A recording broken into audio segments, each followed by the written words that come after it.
Arah baru, organisasi Islam mencoba pertambangan. Indonesia, negeri dengan iman yang kuat dan sumber daya alam yang melimpah, berada di persimpangan jalan.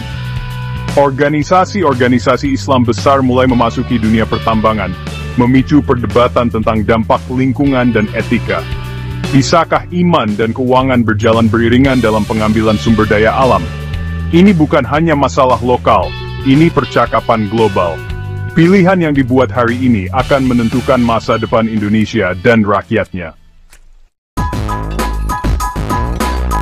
Pilar Islam, raksasa industri Muhammadiyah, PBNU, dan Persis di sektor pertambangan. Muhammadiyah, Nahdlatul Ulama, dan Persatuan Islam Persis adalah pilar masyarakat Indonesia. Keikutsertaan mereka dalam pertambangan mengejutkan banyak orang, menimbulkan kekhawatiran tentang komitmen mereka terhadap perlindungan lingkungan. Muhammadiyah berperan penting dalam pertambangan batubara di Kalimantan Timur, sementara PBNU memiliki kepentingan dalam pertambangan nikel di Sulawesi. Nikel penting untuk baterai kendaraan listrik, menempatkan PBNU di sektor vital untuk transisi energi global. Persis telah berinvestasi dalam operasi pertambangan skala kecil, tetapi pertanyaan mendasarnya tetap, dapatkah usaha ini selaras dengan nilai-nilai inti mereka? Luka di permukaan bumi, kerusakan lingkungan akibat ekstraksi, pertambangan meninggalkan bekas di bumi, seringkali luka yang membutuhkan waktu generasi untuk sembuh. Konsekuensi lingkungan dari pertambangan telah terdokumentasi dengan baik. Deforestasi, hilangnya habitat, polusi air, dan erosi tanah. Indonesia, dengan keanekaragaman hayati yang kaya dan ekosistem yang rapuh, sangat rentan. Pertambangan batu bara, sektor tempat Muhammadiyah berinvestasi, merupakan penyumbang utama emisi gas rumah kaca. Pertambangan nikel, tempat PBNU memiliki saham, juga membawa risiko lingkungan yang signifikan, termasuk deforestasi dan kontaminasi air. Bisakah organisasi-organisasi ini menyelaraskan aktivitas pertambangan mereka dengan tanggung jawab mereka untuk melindungi lingkungan? Bagian 4. Kantong penuh, hati nurani bersih, menyeimbangkan keuntungan finansial dengan tanggung jawab etis. Keputusan untuk terlibat dalam pertambangan didorong oleh pertimbangan keuangan.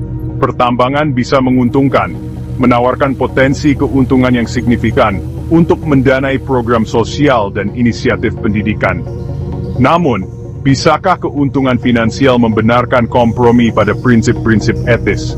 Islam menekankan keadilan sosial, perlindungan lingkungan, dan kesejahteraan semua ciptaan.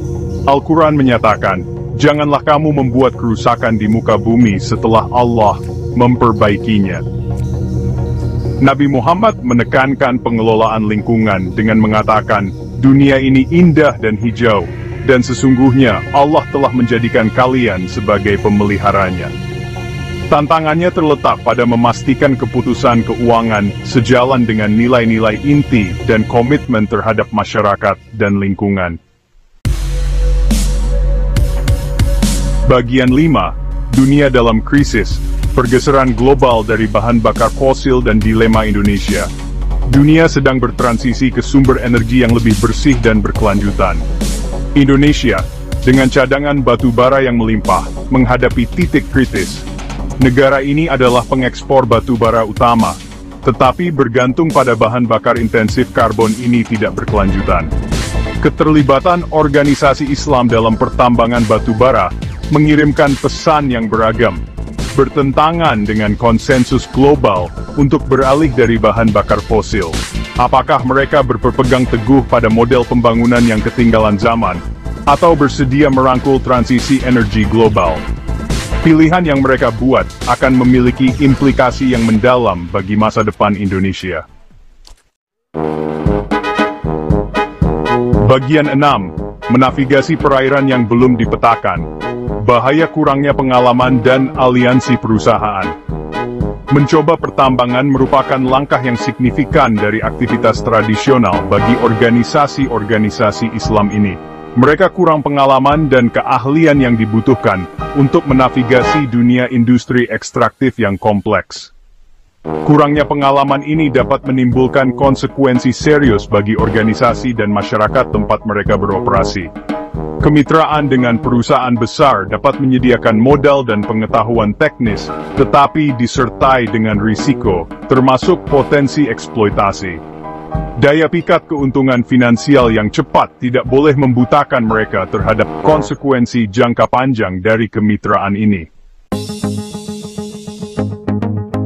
Bagian 7. Iman dan Keuangan. Jalan alternatif menuju kemakmuran dan pengelolaan lingkungan. Ada jalan alternatif untuk mencapai kemandirian finansial, sambil tetap berpegang teguh pada nilai-nilai inti. Berinvestasi dalam energi terbarukan seperti tenaga surya, angin, dan panas bumi, sejalan dengan pergeseran global menuju masa depan rendah karbon. Pertanian berkelanjutan.